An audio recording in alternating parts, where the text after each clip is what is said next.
Magandang umaga po sa kanilang lahat.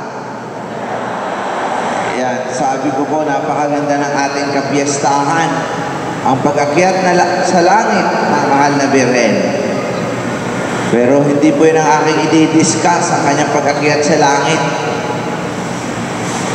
Ang i-discuss ko ngayon ay tungkol sa relasyon nito sa atin. Kung ano ang ating dapat gawin para tayo gumaling. Paano makakatulong ang kapiestahang ito para sa ating pananampalataya at nagbigay ng positibong kaisipan. Kahapon, nagmisa ako sa Davao. Ang gospel tungkol sa divorce. Kaya mga naka-attend sa akin, puro naka-wheelchair, puro may cancer na paralyzed. Sabi ko sa kanila, tiyak hindi na naman kayo makikipag-divorce. Alam nga namang i-discuss ko sa inyo ang divorce. I-discuss na lang natin kung anong significance ng gospel o kinalaman nito sa inyong mga may sakit na gustong gumaling. O, i-discuss ko sa kanila, mabait pa rin ang Diyos kasi kahit mainit, habang ako'y nagmimisa, nandoon lahat sila sa ilalim ng puno. Ako nasa initan. Ito talaga mga Pilipino, ayaw ng init. Kasi napadaan ako doon sa Makapagal Avenue. May isang linya ng tao. Sabi ko, ano kaya itong line na ito? Nakatayo siya lang sa poste ng Meralco. Diretsong-diretso, yung pala, sinusundan yung shade ng poste. Ganyan tayong tao, ayaw mainitan. Anyway, kagabi, bago ako pumunta rito, na-delayed ang flight, kaya halos wala pa akong tulog. Minsan, nagpapasalamat ako pag nadidelay ang flight. Nakakapagpamasahe sa mga bulag. Alam mo, it's interesting. Itong pinagpamasahihan kong bulag.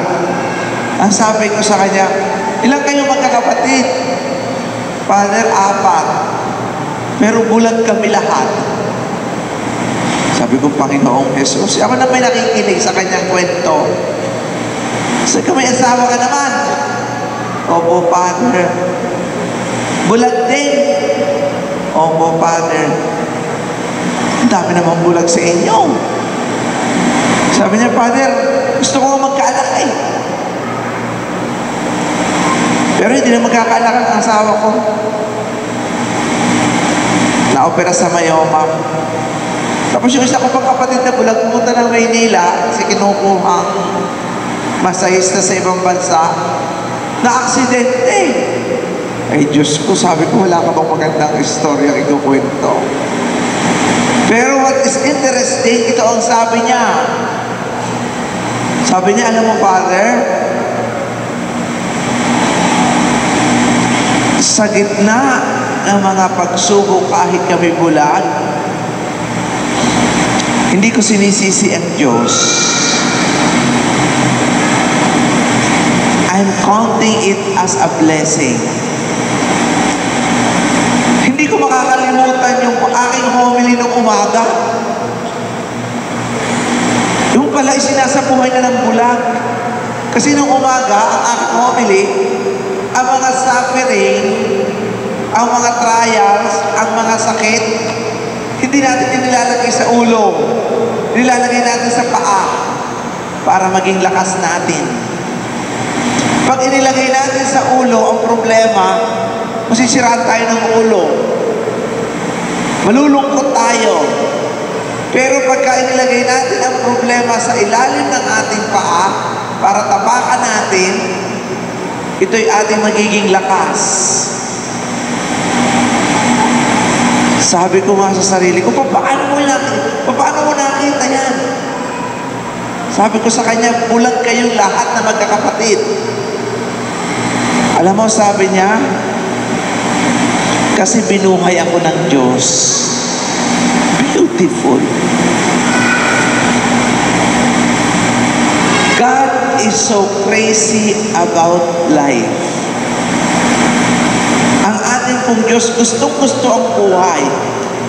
Sa mga nagtatanong sa akin, Father, malapit na ba ang katapusan ng mundo? Sabi ko, nagdasal ako, ano kayo sasagot ko rito? Hindi ko naman alam. Kasi simula nung ako ipinanganak, siguro bago pa tayo ipinanganak, marami na nagsasabi, malapit na ang katapusan ng mundo. Ang gunaw. Ang sagot ko ay ito, hanggat may batang ipinanganganak, tulad nito, kahit walang buhok, magkakabuhok na rin. Yan. Habang may batang ipinanganganak at babaeng nagbubuntis, hindi pa mabubunaw ang mundo. Tandaan niyo yan. Bakit? May tiwala pa ang Diyos sa atin. Alam mo, yung assumption ng mahal na birhen sa langit, yung pagdating ni Maria sa lupa, ay simbolo ng malaking tiwala ng Diyos sa tao. May tiwala ang Diyos sa atin. Pinangunahan ito sa tiwalang ibinigay kay Maria para maging ina ni Jesus sa gitna ng ating kapalpakan, sa gitna ng ating kahinaan. Kaya mga kapatid, habang may buhay, may pag-asa. Huwag kayong susuko, huwag kayong bibigay. Kung ano man ang mangyari sa ating buhay, pagsubok, gawin natin itong tungtungan. Para ito maging tungtungan, hindi ito inilalagay sa isip, kung hindi ito ay tinatawag nating challenges sa buhay. Tutungtungan natin para tayo tumibay. Paano titibay ang tao? Ito, nung ginagawa itong building na ito, kung ganito kalaki, kailangan ganun din kalalim. Minsan ako'y natatakot magmisa yung sabihin natin may basement. Baka gumuho. Lalo-lalo ngayon, laging may tinatawag na earthquake drill. Minsan ako'y ninenervyos kung pag may nakikita akong nagtatakbuhan. Ano nangyari? Ano nangyari? Father, huwag ka mabahala. Ano yan? Earthquake drill. Yan. Para maging safe ang mga building na katulad nito, kailangan malalim ang pundasyon. Malalim ang pundasyon. Ang malalim na pundasyon ay ano? Pailalim. Kailangan tayong mababa. Punta ako sa Davao para maging speaker sa lahat ng human resources management, lahat na nag-hire. Sabi ko, ano ba ang qualification ng mga nandito? Bakit kayo naging human resources managers? Alam mo ang sabi nila, Father, kailangan kami may mga pleasing personality. Wow! Kailangan daw may pleasing personality. Sabi ko, tanungin niyo ang inyong sarili, matapos kayong ma-hire, mayroon pa ba kayong pleasing personality? Alam mo, natulala yung isa. Hindi na may sagot. Kasi may pleasing personality, hindi na. Displeasing personality. Hindi na nakaka-please, yumayabang na. Akala mo'y kung sino. Nakalimutan na yung tinatawag na kanilang number 1 qualification para ma-hire sa trabaho. Yan ang number 1 ipinapaturo ng mahal na birhen. Magkaroon tayo ng pleasing personality. Ang pleasing personality, yung hindi pakitang tao, yung mga nag-a-apply para for pleasing personality, hindi tatagal yan. Magaling lamang pagkaharap ang boss. Si Mama Mary, very consistent. Kaya kinakailangan sa atin consistency sa ating mga ginagawa. Paano mangyayari yan? Mama Mary from the very beginning said, "My soul magnifies the Lord and my spirit rejoices in God my Savior." Kailangan po ang ating puso ay laging nagpupuri sa Diyos. Nagagalak ang ating espiritu sa Diyos na tagapagligtas. Alam mo yung sinabi ng mahal na Birhen ngayon? My soul magnifies the Lord. Ang puso ko'y nagpupuri sa Panginoon. Ang aking espiritu'y nagagalak sa ating Diyos na tagapagligtas. Tuwi po ako maghimisa sa mga bilanggo. Yun ang isang bagay na nakita kong hindi pwedeng alisin ng kahit sino. Ito palang mga bilanggo, na-realize ko, kahit sila'y nakabilanggo, ang kanilang puso ay malaya pa rin nagpupuri at nagagalak sa Diyos. Kaya po sa mga may sakit, huwag po ninyong gawing bilanggo ang inyong mga puso at spirito. Pwede pa rin po kayong magpuri at magalak. Yun po ang simula na tinatawag nating kagalingan para sa inyong mga karamdaman. Amen? Galing po ako ng Mindoro. On my way here, may dinaanan po ako. May lupus. Yung may lupus na bedridden. Pangalan niya ay Isa. Nakakalungkot isipin, nung na-bedridden, ang sabi ng mga kapitbahay, itong nagkalupos na ito ay napakagandang babae. Napakagandang babae. Pero nagkalupos, na-bedridden, iniwan ang asawa. Lungkot, no? Dumaan ako kasi hindi daw makarating. Kinaling buhan, Friday yon. Kasi pinray over ko, naglakad na eh. Automatic, pagkatapos kong i-pray over, alam mo, ginawa ko lang sa kanya, hawakan mo nga ang kamay ko, magdasal ka sa Diyos. Lakasan mo ang loob mo. Kahit iniwan ka ng asawa mo. Alam mo, siya'y tumayo, naglakad. Instant. Nung linggo, sabi ni Bishop Palang, paparituhin mo nga sa Mindoro, doon sa Occidental sa San Jose. Magpatotoo sa radyo. Hindi ko naman alam kung ano ang extent ng kanyang sakit. Ay, ang aming radio station nasa 4th floor. Panginoong Jesus, walang elevator. Nung nakita niya, sabi niya, Panginoon, pinagaling mo ako, kaya kong akyatin ang 4th floor. Alam mo, inakyat niya, nagsalita sa radyo ng mahigit na 1 oras, ngayon tumawag na naman, nasa simbahan, nagpupuri sa Diyos. Katulad ng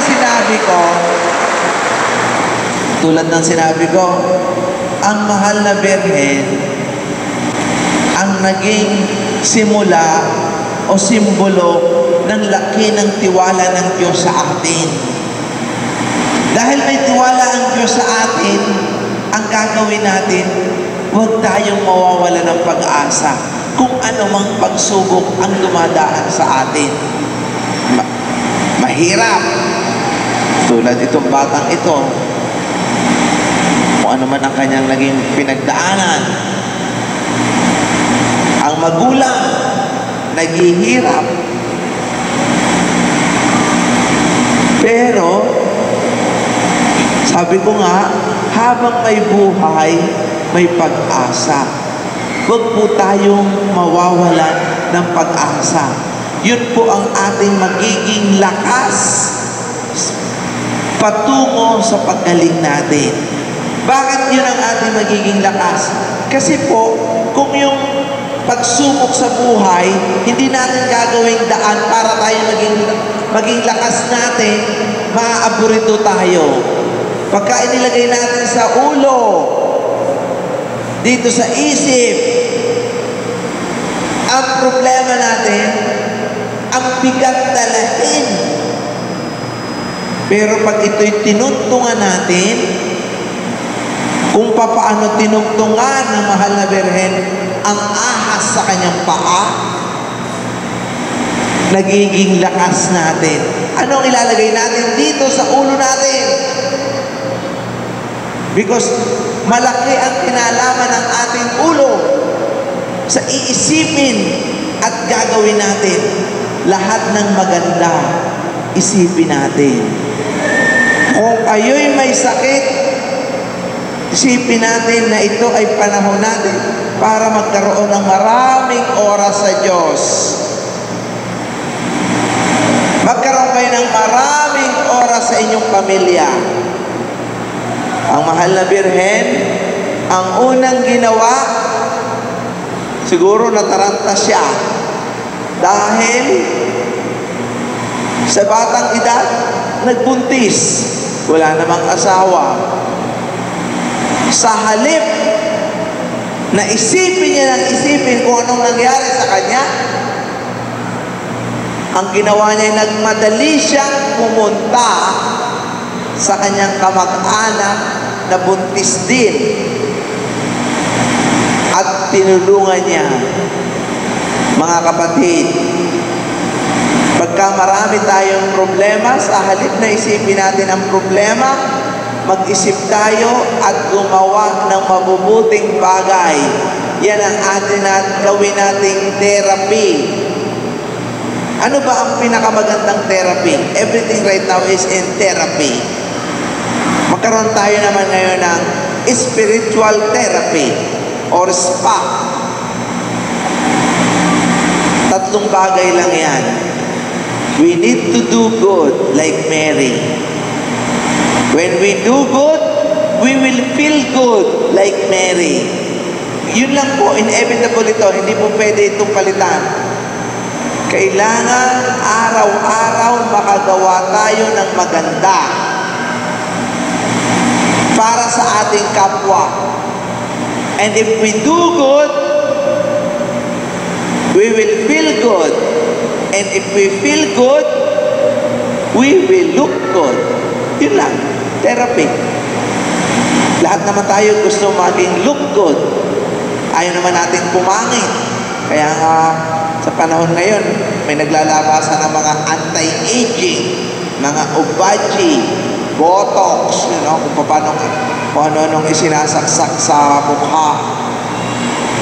Paano natin ito magagawa?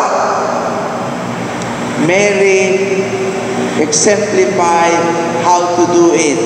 And it's do an act of charity every day kung ano man ang nangyayari sa inyong buhay. Huwag nating gawing excuse ang problema para hindi tayo makagawa ng mabuti. Sa halip, gawin nating daan ang problema para tayo mas makagawa ng mabuti.